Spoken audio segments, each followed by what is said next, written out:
another edition of PacWest Magazine. I'm your commissioner, Bob Hogue. The PacWest has some of the best student athletes, coaches, and administrators in all of the NCAA. We recently had a chance to feature one of them right here on our show. Let's take a look.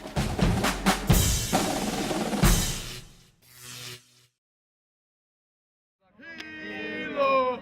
Hilo! Come on! Hilo! What? Hilo! Hilo! Hilo! 1, 2, 3, Hilo! Come on! Cross country has been a staple at the University of Hawaii at Hilo for nearly 3 decades. In that time period, Vulcan teams have racked up several PacWest titles as well as individual honors. Most recently, when Jaime Guerpo was named PacWest Coach of the Year after leading his women's team to the conference title in 2006. But in April 2011, after a successful recruiting season where Guerpo had received commitments from athletes from all over the country to run for the Vulcans in the upcoming fall season, the 12-year head coach was hit with some bad news. Hilo would be suspending both his men's and women's cross-country teams for 2 years. You gotta make a move. You gotta get closer. You gotta go. Come on, Jake. With the tough economic times and rising operational costs, UH-Hilo AD Dexter Irvin had to make the tough decision to drop both teams, with his athletics program facing a probable 7% reduction in spending. Times are especially difficult for the school as the Vulcans have not even one opponent within driving distance and must fly to all away contests. Irvin's announcement last spring came as a surprise to Guerpo, but instead of accepting the unfortunate circumstances, the coach immediately set out to rescue both teams by any means possible. Needing to raise tens of thousands of dollars to rescue just one of his 2 teams, Guerpo reached out to Hilo boosters, the community, and the entire state of Hawaii, and received several heartfelt pledges. But it wasn't until he received a call offering $25,000 from a Honolulu-based charity that Guerpo truly believed his program could be rescued. At first, I was just shocked. I couldn't believe it. After a week of soul searching and writing letters and asking, she came back and called me and asked me, what the situation, and I specifically told her that, the program's got cut, and this is the situation, and this is what I'm looking for, and, she called me the next day and asked me, how does 25,000 feel? And I'm like, wow, what can I do, His letter was so compelling, and because we are a fitness, running-oriented event, I spoke with Carol Jackson, our race director, about it, and we felt that it was something that we should do, and I'm so glad we did, because Jaime has turned out to be a wonderful spokesperson for the running program in Hawaii, and besides, it was a neighbor island function that we were supporting, and we wanted to consider ourselves as supporting the entire state. We are not only an 8.15 mile run from Aloha Tower to Aloha Stadium, but we're also one of the biggest charity runs in the state. So everyone that runs with the Great Aloha Run, their money is going to the nonprofit Carol Kai Charities. And once we are done paying for everything for the run, it all goes back into our local community. But even with the large sum of money so generously donated by willing individuals, Guerpo could only salvage the women's team. I'm still a little hurt from it, because I've been coaching for a long time, and usually it is a kind of hit and miss without the boys, but they're still supporting us, they still run with us in the mornings, and, but they're very supportive of this, and hopefully someday we can get them back. With their male counterparts without a team this year, the women feel even luckier to have their season. It was a bummer, not gonna lie, but after my coach got the funds for it, I was pretty optimistic about the season and had to run my life off. So I guess I'm pretty happy. It definitely motivates me to run a lot faster, pushes me in practice at the meets. It's an honor to be on the team. Guerpo fields another diverse squad in 2011, and like all those that wear the Vulcan uniform, they are a group of student athletes that truly enjoy what their school and community have to offer. I'm from Nebraska, so it's a big change from middle of the U.S. to middle of the ocean. I absolutely love it. Cross country in high school was fun, but here we're such a close-knit group. We're like family. Collegiate sports is much better than high school sports and just everything. The weather's great, the people are great. It's a completely different situation and environment. I love UH-Hilo. I'm planning on staying here the rest of my life, so let's see what it has to offer. Jaime Guerpo and Hilo Cross Country, proud to be a part of the PacWest.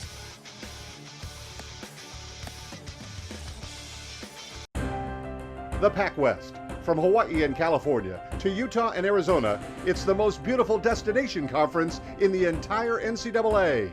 10 outstanding schools: Academy of Art, BYU-Hawai'i, Cal Baptist, Chaminade, Dixie State, Dominican, Grand Canyon, Hawaii Pacific, Notre Dame de Namur, and the University of Hawaii at Hilo. The home of champions and outstanding student athletes, the PacWest.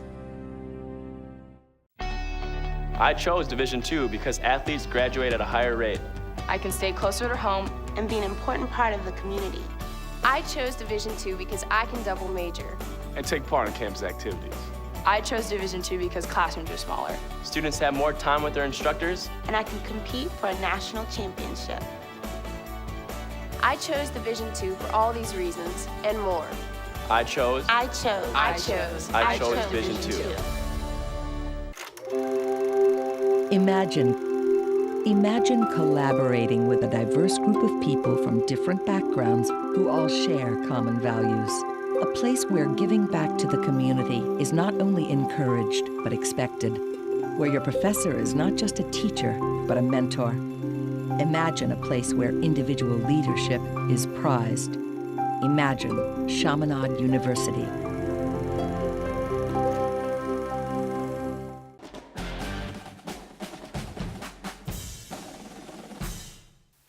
Welcome back to PacWest Magazine. The PacWest added another school this year, California Baptist University of Riverside. Let's go to Southern California and meet the Lancers.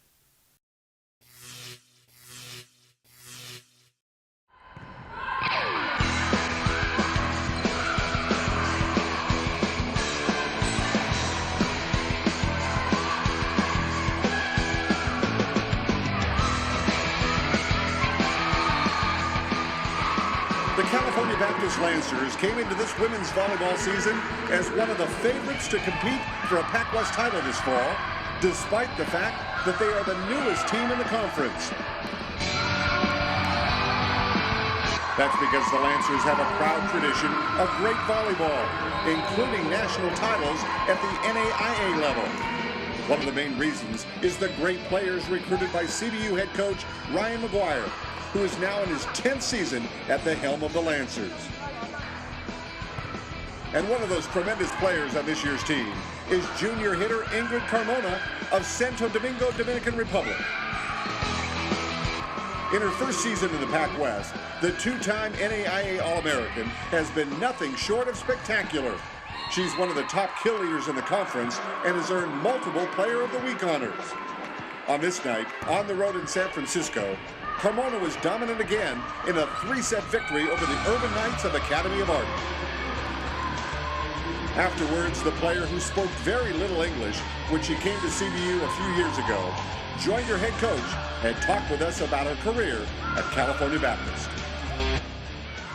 Like when I came here to the United States, I didn't talk about the talk and everything. So my coach and my teammates, they just make me like work on it. Ingrid's just a blessing, and she's one of those people that we've just seen so much growth in personally. Just a combination of love for the Lord. You know, she's an engineering major, so she's grinding it out on the court or she's in the classroom.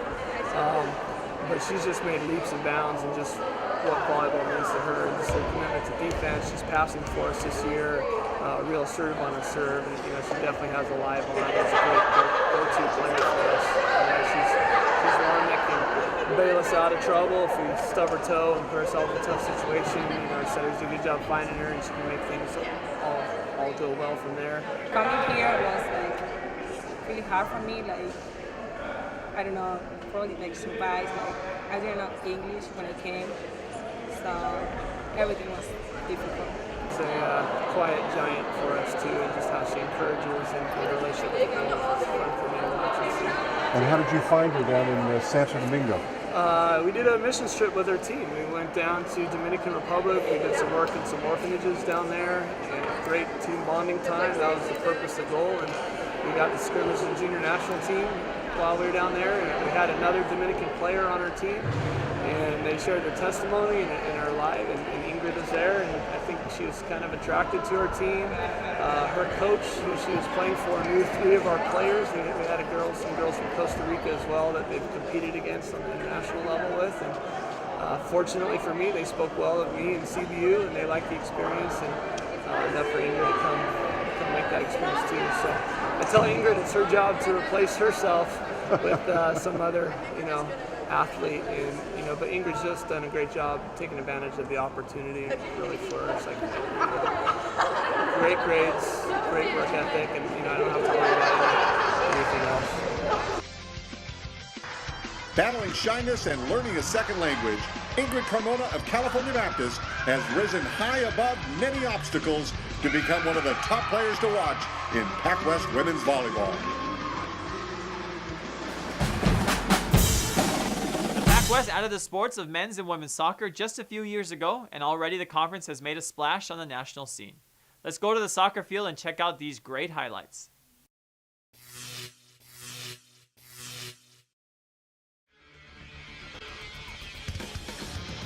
The North Shore of Oahu was the setting for the early season contest between the defending champion BYU-Hawai'i women's soccer team and the always dangerous Grand Canyon Antelopes, led by the reigning PacWest Player of the Year, Marina Nesic. The matchup would be the only time this year the conference foes would meet, meaning championship and regional berth implications could be on the line, and the players knew that with the physical play right from the opening kickoff.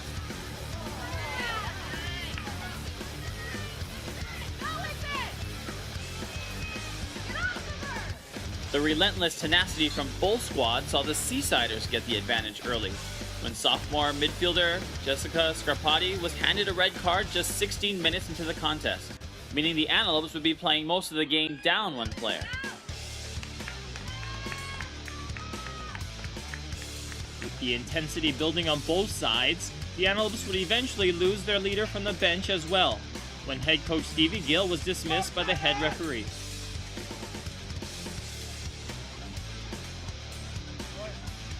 For the Antelopes, it became a game of survival. Led by their all-star Nesic, the Lopes played solid defense to hold BYU-Hawaii scoreless in the first, even when it looked like the Seasiders would have their first goal when freshman Riley North snuck behind the defense on this play.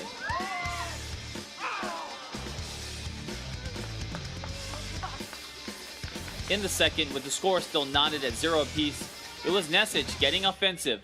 The GCU star used fancy footwork to get a good look at the net and nearly scored off a deflection.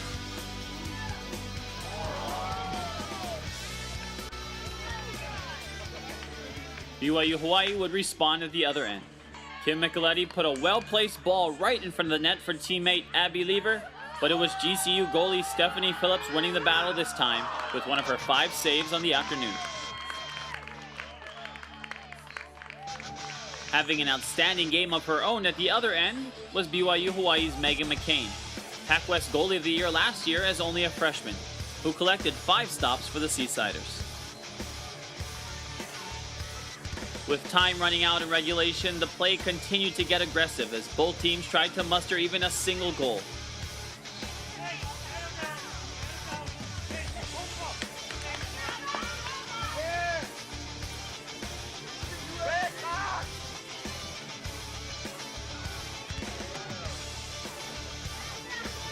But after 90 minutes of required time and 2 bonus periods to break the draw, the game would end the way it began, with a score of 0-0. The PacWest has some of the most amazing stories you could find anywhere in sports. Let's check out this feature story from San Francisco.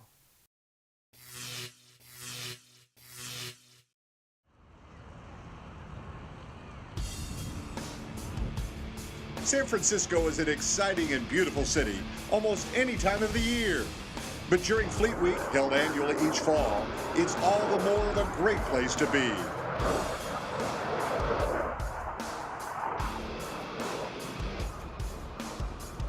With thousands of spectators lining the bay for fun-filled Fleet Week activities, hundreds of Northern California's top cross-country runners filled the JFK Speedway Meadow at nearby Golden Gate Park. It was the top cross-country race of the fall, the San Francisco State Invitational. Participating schools from the PacWest included Notre Dame de Namur, Dominican, and next year's incoming member, Holy Name. Also on hand with a chance to make some big noise in the race, the fleet-footed runners of Academy of Art. It's all about you guys.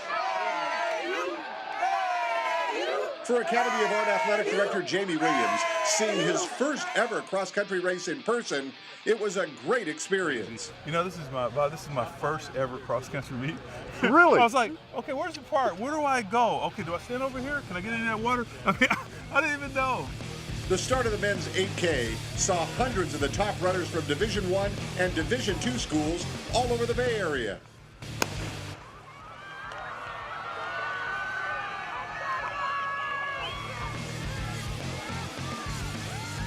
The course is designed as a loop, and right from the first passing, Academy of Art had two runners, Amos Maru and Davison Marindich, dash out to near the front of the pack. On this bright and beautiful San Francisco day, it was fitting that the legendary Blue Angels flew overhead. Because as the runners raced to the finish line, it was Art U's Amos Maru flying to his second straight #1 finish among collegiate runners. The winning time for the two-time defending PacWest champion was 24 minutes, 59.4 seconds, or only 2 seconds off his all-time career best over this 8-kilometer distance. About 30 seconds behind, Marindich finished in the top 3, giving Academy of Art a 7th place finish overall. NDNU finished 14th and Dominican 15th. Afterwards, Maru and his coach Charles Ryan talked about the big win. Yeah, we always train in Golden Gate Park, so pretty much I love Golden Gate. You know, I was excited to race over here. I was like, you know, this is my home ground. I need to do something about it, and the place is good. It's exciting. Amos always finds a way to never disappoint our team. He's the leader of our group. He's been doing this for a long time, since even before I came into this position. Amos is an inspiration to the rest of the kids, and he pushes them to do better, especially Davison, you know, who had a pretty strong finish here today. I know Dave wants to beat Amos more than anything, so it's really good to have, you know, a 1-2 combo like that, and it motivates the younger athletes to do better. Man, I still don't see how these guys do it. I mean, they're running hills, they're going over creeks, they're doing all this stuff, and it takes a lot of enduring of pain. You know what I'm saying? These guys have big lungs, but they got to deal with it. And this guy's done it consistently, both him and Davison. We got some young guys in there now. They're stepping up. It's good. I think they're getting primed for the PacWest championship. I do get tired, but because I work hard during my training, so racing for me is, you know, is kind of easy. So training hard is what makes me race really like it makes the race seem easy. So that's how I do. I train hard. Congratulations to Amos Maru of Academy of Art University and all the great runners of the PacWest who made this fall's Fleet Week all the more memorable this year.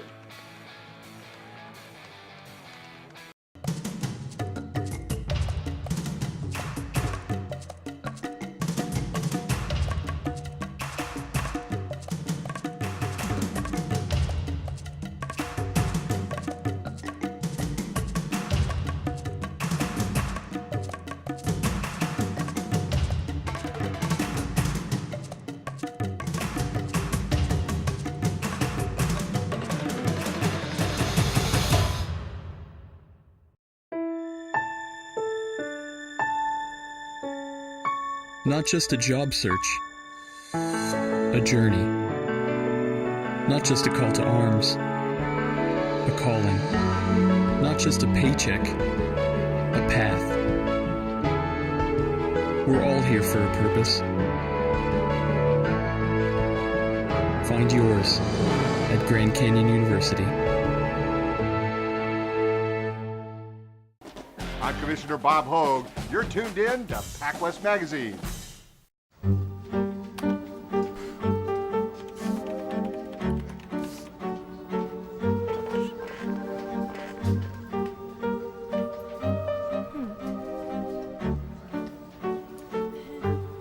Ever feel like you're just not getting anywhere at work?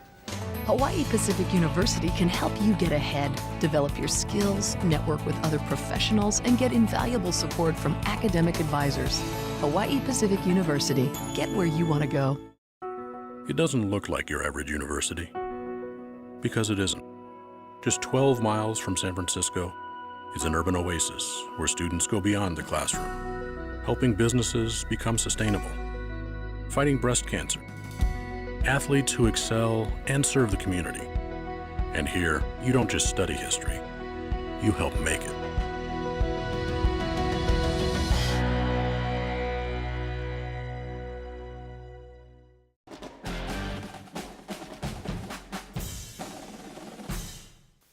Our PacWest Magazine Vault has been filled with over 4 years of exciting PacWest Magazine footage and feature stories. Let's take a look at what we've dusted off this week. The lush Hawaiian hillsides are a refuge for Darren Vorderbruegge. After another long day in his downtown Honolulu office, the HPU athletics director is ready to trade in his loafers for a pair of running shoes.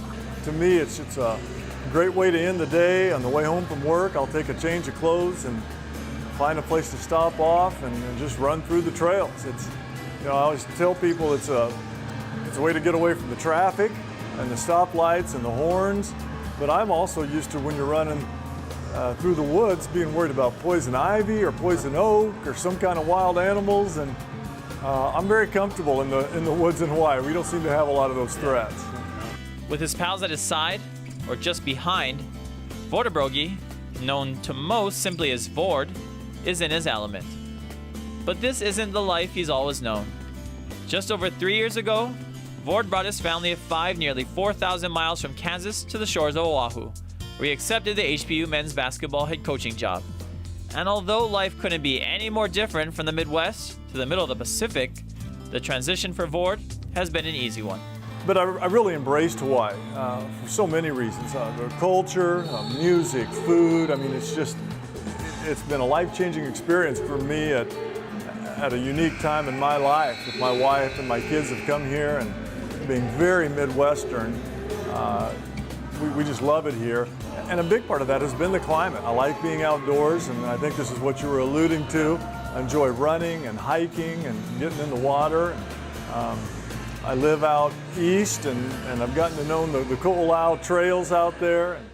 A year after hitting the HPU campus, Vord had a new trail to blaze, in athletics administration. Having coached numerous sports throughout his life at many different levels, Vord was crossing into unknown territory. And so far, you wouldn't be able to tell.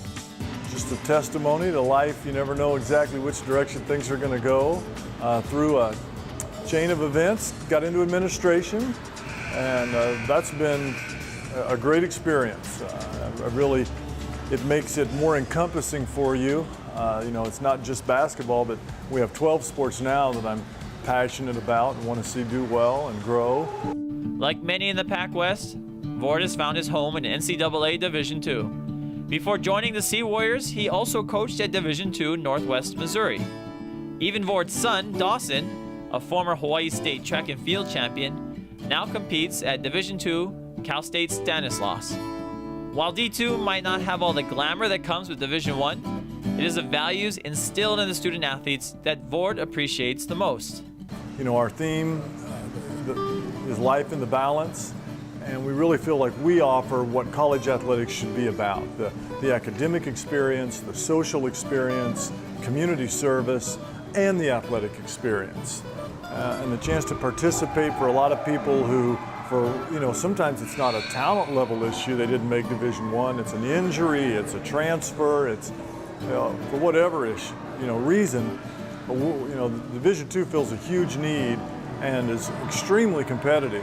With most of the media attention given to the University of Hawaii, the state's only Division I member, the 4 Hawaii Division II schools can go widely unnoticed. But largely through the leadership efforts at HPU, the school and its athletics program have established a name for themselves in the islands. At tonight's men's basketball game against Alaska Anchorage, 2 of the 3 local news outlets have sent cameramen, a rarity at any Division II school. We're starting to have that get that media attention and that publicity. We've got tradition. We've won national championships in basketball and volleyball.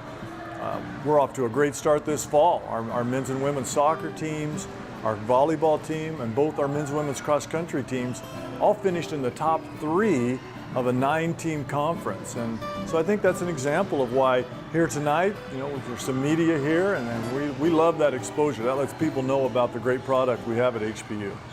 With HPU currently running near the top in this year's PacWest Commissioner's Cup race, you can expect even more Sea Warrior excitement as we head into the winter season. But for their AD, the only place he's running right now is back to the mountainside. Back to the rocky trails, to the verdant landscape, to the cool breeze sweeping through the valley on a warm Hawaiian day. HBU Athletics Director Darren Vorderbruegge. He's truly not in Kansas anymore.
Using this expression from kinematics. With the given interval, does the integral diverge? And the appropriate substitution would be? What then is the acceleration of the center of mass? Anyone awake?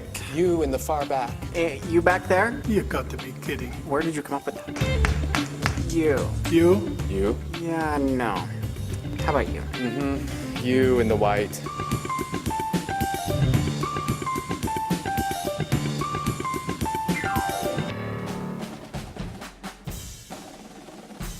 Thanks again for joining us here on PacWest Magazine, a closer look at the people and places around the PacWest Conference. For the latest PacWest news, join us on the web at thepacwest.com. That's thepacwest.com. There you can like us on Facebook, follow us on Twitter, and watch more PacWest Magazine on our YouTube channel.